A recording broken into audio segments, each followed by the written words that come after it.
Pendengar setia, selamat datang di podcast kita.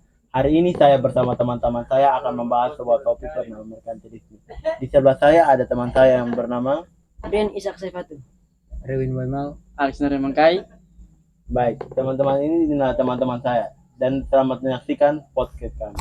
Teman-teman, kalian tahu nggak sih, merkantilisme itu merupakan kegiatan yang dilakukan oleh penjajah untuk mencuri kekayaan dari bangsa asing. Kalian tahu nggak sih, kalau memang kegiatan itu tuh sangat merugikan masyarakat kita, apalagi masyarakat yang tinggal dari pedesaan. Ya, mungkin banyak yang belum tahu, tapi merkantilisme ini bukan cuma teori ekonomi kuno. Ia juga jadi alasan utama kenapa bangsa-bangsa seperti Spanyol, Portugis, Belanda, dan Inggris menjajah dunia. Wah, kadang-kadang seru banget nih. Jadi merkantilisme itu semacam fondasi ekonomi global pada zaman dahulu ya. Bagaimana menurut kalian?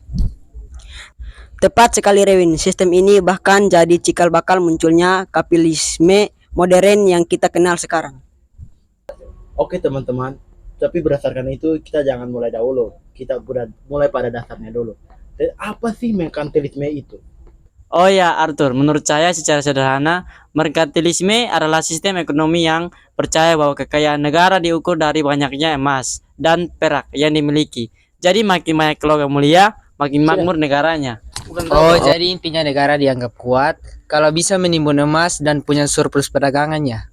Betul banget, makanya negara-negara Eropa waktu itu menerapkan kebijakan ekspor sebanyak-banyaknya, impor sedikit mungkin. Mereka pengen uang terus masuk bukan keluar. Kalau gitu memangnya gimana dampak dari merkantilisme sih? Bagaimana menurut kalian? Nah, betul sekali Rewen. Sekarang kita akan bahas sesuatu yang menarik. Memangnya apa sih dampak merkantilisme itu bagi dunia? Nah, teman-teman, dampak dari merkantilisme itu seperti muncul era eksplorasi besar-besaran. Spanyol dan Portugis dulu jadi pelapor. Mereka berlayar ke seluruh dunia buat nyari emas, rempah-rempah, dan bahan berharga lainnya. Iya.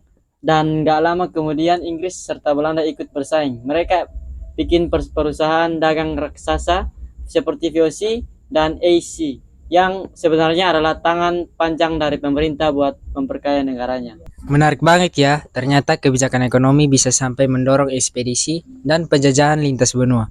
Betul, dan efeknya luar biasa. Eropa jadi maju pesat, tapi di sisi lain wilayah jajah seperti Asia dan Amerika justru mengalami penindasan dan eksploitasi besar-besaran. Wah, emang Indonesia juga kena efeknya ya? Betul sekali Alex. Berdasarkan apa yang tadi kita bahas, mungkin ada dampak yang terjadi di Indonesia. Mari kita bahas. Oke teman-teman, kalau kita tarik ke konteks Indonesia, jelas banget bahwa pengaruhnya sangat terasa. Belanda datang ke Nusantara dengan semangat merkantilisme yang sungguh luar biasa ke berbagai daerah di Indonesia. Betul banget, mereka nggak cuma berdagang, tapi juga menguasai sumber daya dan jalur perdagangan lewat VOC. Dan semua itu dilakukan supaya Belanda bisa menimbun kekayaan dari hasil bumi kita, terutama rempah-rempah. Betul banget, jadi bisa dibilang merkantilisme membawa kemajuan untuk Eropa, tapi jadi awal penderita panjang bagi bangsa-bangsa penjajahan, termasuk Indonesia.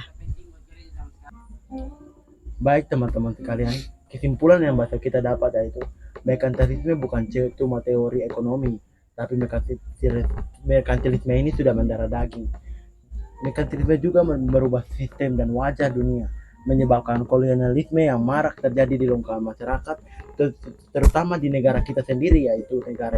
Nah, betul. Dan dari sanalah dunia mulai bergerak ke arah ekonomi modern dan kapitalisme yang kita kenal sekarang. Nah, betul Alex. Pelajarannya, kekayaan suatu negara nggak seharusnya didapat dengan merugikan bangsa lain. Nah, setuju banget. Jadi penting bagi kita untuk belajar sejarah supaya kita nggak mengulang kesalahan yang sama di masa depan. Baik teman-teman, mungkin itu sekian dari diskusi kami.